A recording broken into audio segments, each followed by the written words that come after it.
샬롬. 10월 7일 화요일 새벽 예배를 하나님 앞에 드리겠습니다. 사도신경으로 우리의 신앙을 고백하겠습니다.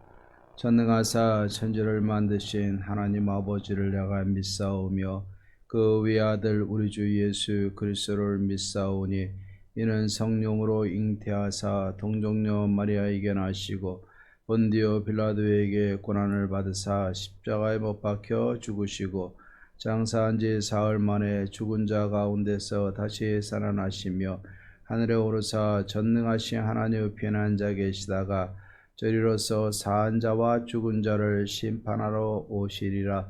성령을 믿사오며 거룩한 공예와 성도가 서로 교통하는 것과 죄를 사하여 주시는 것과 몸이 다시 사는 것과 영원히 사는 것을 믿사옵나이다. 아멘. 우리 찬송가 288장 예수를 나의 구주 삼고 288장을 부르겠습니다.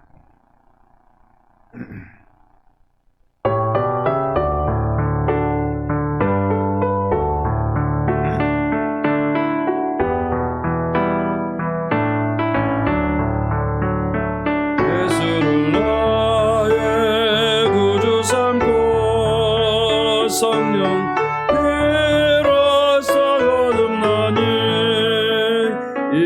세상에서 내 영혼이 하늘의 영광 누리로다. 이것이 나의 간증이요 이것이 나의 찬송일세. 나 사는 동안 끊임없이 구주를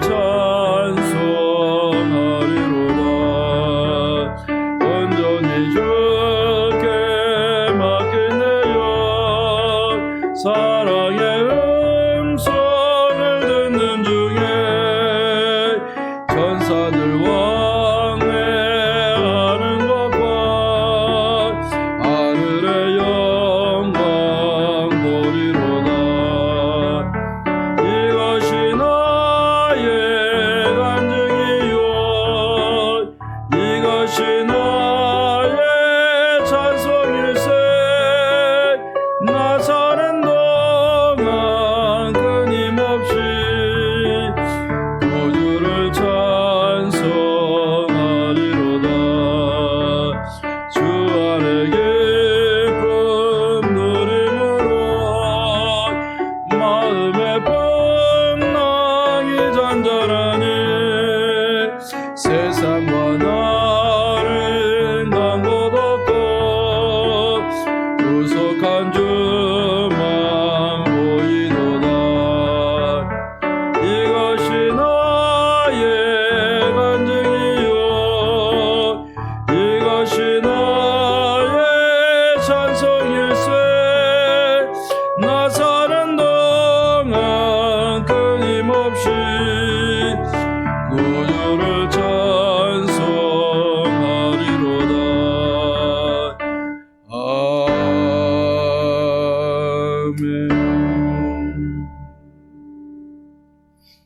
우리 묵상할 하나님의 말씀은 사도행전 13장 13절에서부터 우리 23절까지를 보겠습니다. 사도행전 13장 13절에서부터 23절까지입니다. 오늘 아침에는 우리 13절에서부터 15절까지만 같이 봉독을 하겠습니다. 바울과 및 동행하는 사람들이 바보에서 배 타고 밤빌리아에 있는 버가에 이르니 요한은 그들에게서 떠나 예루살렘으로 돌아가고 그들은 버가에서 더 나아가 비시디아 안디옥에 이르러 안식일에 회당에 들어가 앉으니라. 율법과 선지자의 글을 읽은 후에 회당장들이 사람을 보내어 물어 이르되 형제들아 만일 백성을 권할 말이 있거든 말하라 하니 바울이 일어나 손짓하며 말하되 이스라엘 사람들과 미 하나님을 경외하는 사람들아 들으라. 아멘.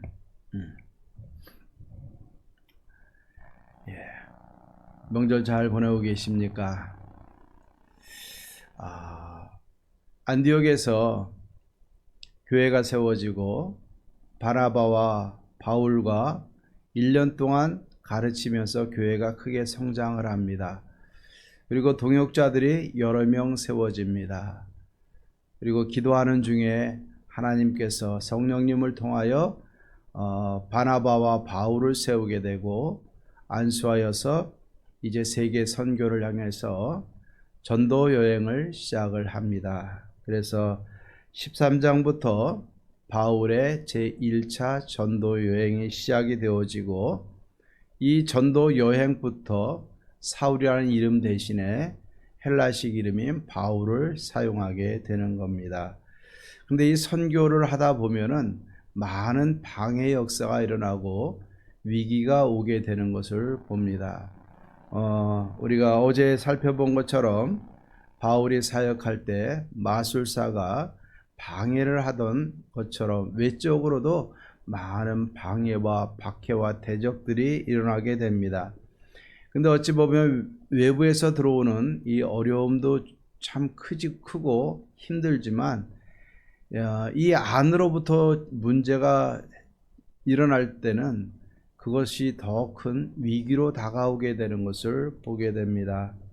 오늘 말씀에 보면은 바나바와 또 실라와 바울이 팀을 이루어서 갖고 그 수행원으로 바나바의 생질이었던 마가라 하는 요한도 함께 따라가게 되는 겁니다. 그래서 바보를 지나서 거기서 서교 바울을 회심시키고 이제는 배를 타고 바보에서부터 밤빌리아에 있는 버가에 이르게 되는 겁니다. 근데 이때 요한이 무슨 일이 있는지 선교 여행을 포기하고 중간에 예루살렘으로 돌아갔습니다. 향수병이라고 이야기도 하고요. 이제 선교의 그 리더십이 바나바에서 이제는 바울로 넘어가는 것 때문에 그렇다고 하기도 하고 여러 가지 이유가 있지만 이 한 팀이 선교팀이 분열된다는 것은 굉장히 큰 위기입니다. 물론 2차 전도여행을 떠날 때 바울이 마가를 데리고 가지 말자고 바나바와 언쟁하는 모습을 보게 됩니다. 어쨌든 이 순간에 이 제1차 전도여행을 떠났던 팀 안에 분열이 일어나게 되고 그 중에 한 사람이었던 요한이 예루살렘으로 돌아가게 되는 것을 봅니다. 이렇게 선교팀 안에 내적 분열이 일어나서 한 사람은 돌아가고 나머지는 남게 됩니다. 그럴 때 어떻게 해야 되겠습니까? 모든 것을 포기하고 예루살렘으로 가서 재정비하고 다시 나와야 될 것인가? 그런데 오늘 여기에 보면은 바울은 그러지 않았어요. 바울은 거기에서 더 나아가서 비시디아 안디옥으로 들어가고 그 안디옥에 있는 그 회당에 들어가서 안식일에 그들이 말씀을 전할 기회를 얻게 되는 겁니다. 그리고 그 회당에서 기회를 얻어서 말씀을 선포하기 시작을 하고 있습니다. 자, 우리가 한번 생각해 봐야 될 것이 있습니다. 어려움이 있어도 우리가 선교하고 전도하고 계획하는 하나님의 사역은 멈출 수가 없는 겁니다. 왜? 그것을 시작하신 분이 누굽니까? 성령님이에요.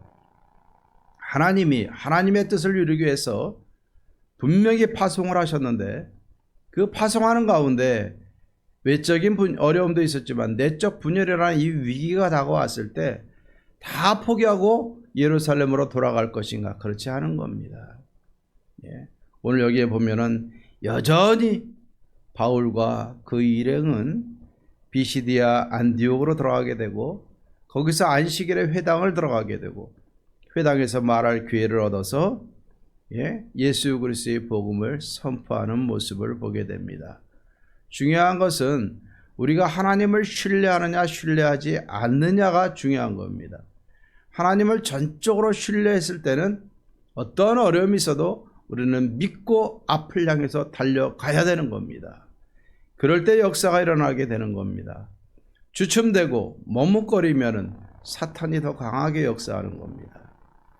우리가 하나님의 일을 하다 보면은 어느 때든지 방해하는 역사가 일어나고 위기가 옵니다. 하지만 그것을 이기고 극복할 때 하나님은 더 큰 영광을 받으시고 우리들을 통해서 더 큰 일을 이루시리라 믿습니다. 우리 영혼교회 앞으로 주의 사역, 하나님의 일을 해나감에 있어서 많은 위기와 어려움이 있을 것입니다. 그때마다 우리는 주춤되고 멈출 것이 아니라 함께 기도하면서 앞을 향해서 믿음으로 전진하고 하나님을 신뢰함으로 앞으로 나아가야 될 것입니다. 그럴 때 우리가 하나님의 뜻을 이루게 되는 겁니다. 그리고 나서 16절에서부터 바울이 그들에게 설교를 하기 시작을 합니다.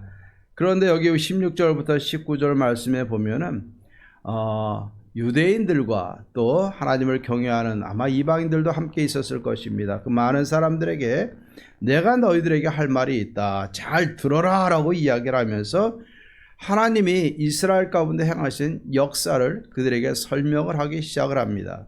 그곳이 어디입니까? 회당입니다. 또 앞에 보면은 율법과 선지자의 글을 읽고 난 후에 바울이 말할 기회를 얻은 겁니다. 그들은 이스라엘의 역사에 대해서 잘 알고 있는 사람들이기 때문에 그들에게 있어서 하나님의 역사부터 시작하는 모습을 봅니다. 그 역사는 무엇입니까? 하나님이 우리 조상들을 택하시고 애굽에서부터 이 백성들을 이끌어서 광야를 지나고 하나님의 큰 권능으로 40년 동안 광야를 지나고 약속한 이 땅에 450년 정도가 돼서 이 땅을 차지하게 하신 것이 아니냐라는 겁니다. 결국 복음이라는 것은 상대방을 염두에 두고 우리가 복음을 전해야 되는 겁니다. 우리가 전도를 할 때는 대상에 대한 분명한 분석이 있어야 됩니다. 상대방이 누군지, 어느 정도 지적 능력을 갖고 있는지, 말씀에 관심을 가졌는지, 가지지 않았는지, 또 아는 사람인지, 모르는 사람인지, 떠났다 돌아오는 사람인지, 우리가 상대방을 잘 분석을 해서 맞게끔 복음을 전하는 것도 하나님의 지혜입니다. 그렇기 때문에 성령의 도우심을 받아서 우리가 전도할 대상이 있거나 가족이 있으면 하나님 앞에 지혜를 구하고 잘 맞춰서 복음을 소개하기를 바랍니다. 그럴 때 하나님의 역사가 일어나게 되는 겁니다. 자, 이렇게 이스라엘의 역사를 말하고 그 다음에 그들에게 있어서 가장 강력한 왕권이 누굽니까? 다윗에서부터 시작을 합니다. 하나님이 사울을 세우셨는데 그를 패하시고 누구를 세웠습니까? 다윗을 세우셨더라. 그 다윗은 어떤 사람입니까? 하나님의 마음에 합한 사람이더라. 오늘 21절 말씀 보겠습니다. 그 후에 그들이 왕을 구하거늘 하나님이 베냐민 지파 사람 기스의 아들 사울을 40년간 주셨다가 패하시고 다윗을 왕으로 세우시고 증언하여 이르시되 내가 이새의 아들 다윗을 만나니 내 마음에 맞는 사람이라 내 뜻을 다 이루리라 하시더니 하나님이 약속하신 대로 이 사람의 후손에서 이스라엘을 위하여 구주를 세우셨으니 곧 예수라. 하나님 앞에 불순종한 사울은 패하시고 하나님의 다윗을 세웠는데 다윗을 볼 때 하나님의 마음에 합한 사람이었고 이 다윗을 통해서 내 뜻을 다 이루리라 선포하지 않았느냐. 그리고 하나님이 그 약속대로 그 후손을 통해서 보내신 분이 바로 예수다라고 이야기를 하고 있는 겁니다. 결국 바울의 모든 설교와 복음을 전하는 그 핵심은 예수 그리스도를 향하고 있는 겁니다. 오늘날도 이 말씀을 보면서 우리가 한번 잘 생각해 봤으면 좋겠습니다. 이스라엘의 모든 역사는 예수 그리스도를 향하고 있습니다. 또 오늘날의 모든 역사도 예수 그리스도를 중심으로 해서 오실 예수님을 향해서 나아가고 있습니다. 그리고 우리의 삶도 예수 그리스도를 향해서 나아가야 되는 겁니다. 우리의 모든 삶의 목표, 내가 복음을 증거하는 그 복음의 주인도, 살아가는 삶의 모든 목표도 우리는 예수 그리스도를 향해야 되는 겁니다. 이 예수 그리스도를 향하는 삶 자체가 예수 그리스도의 복음을 드러내는 증표요, 복음 그 자체가 되어지는 것입니다.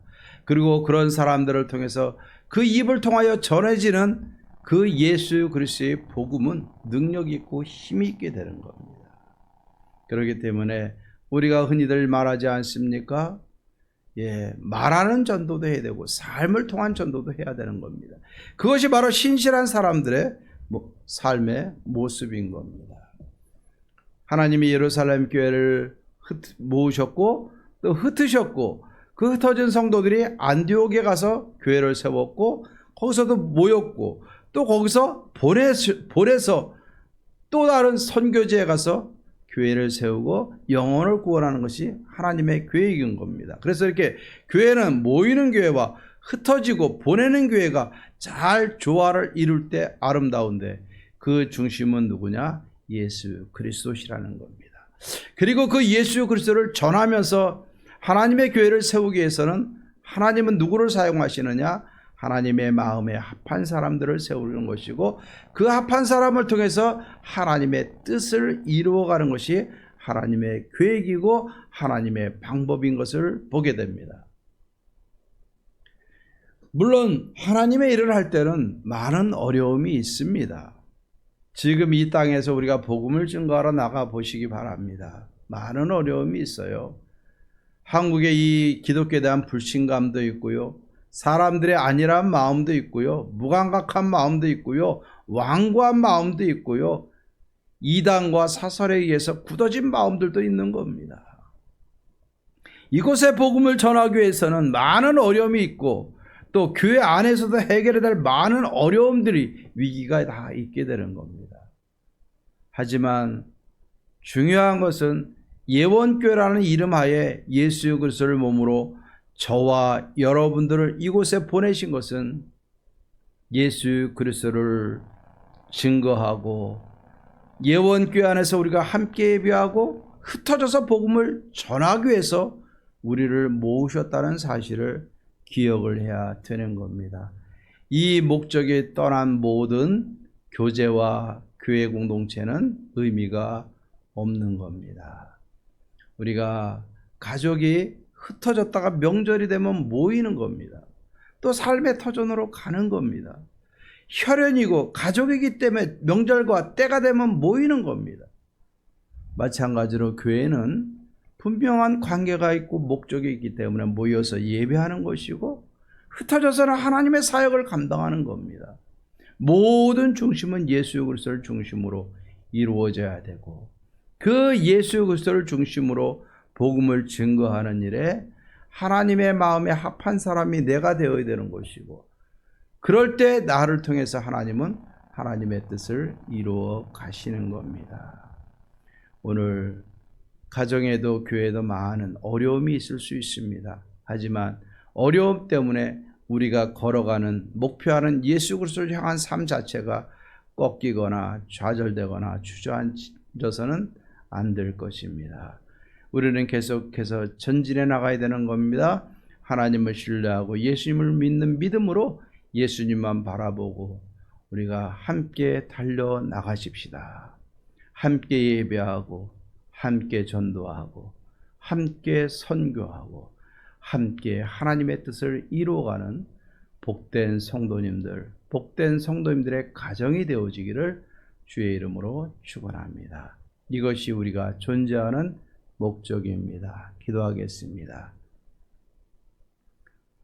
하나님 아버지, 감사합니다. 오늘도 선교팀에 위기가 왔지만 하나님을 신뢰하는 마음으로 계속해서 선교하며 또 그들에게 복음을 증거하는 모습을 보게 하시니 감사합니다. 그리고 모든 사역과 전하는 복음의 내용은 그 중심은 예수님이신 줄로 믿습니다.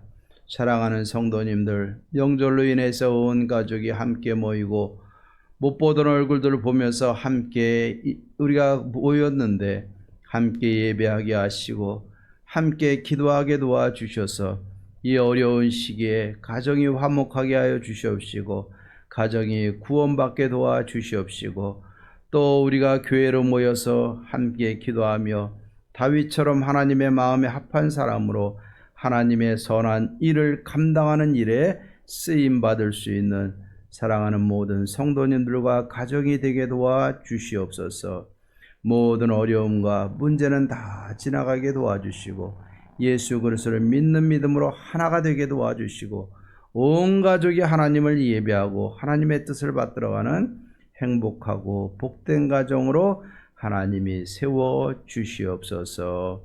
하나님 영광 받아 주시옵소서. 감사합니다. 예수님의 이름으로 기도하옵나이다. 아멘. 이제는 우리 주 예수 그리스도의 은혜와 하나님의 사랑과 성령의 교통하심이 하나님의 마음에 합한 사람으로 하나님의 뜻을 이루기 위해서 모든 어려움도 다 이겨내며 끝까지 승리하며 살아오고자 다짐하는 사랑하는 모든 성도님들과 가정과 마음의 간절한 모든 소원들 위해 이제로부터 영원토록 함께 있을지어다. 아멘. 네, 오늘도 기도하고 행복한 하루 되기를 주의 이름으로 축원합니다. 감사합니다.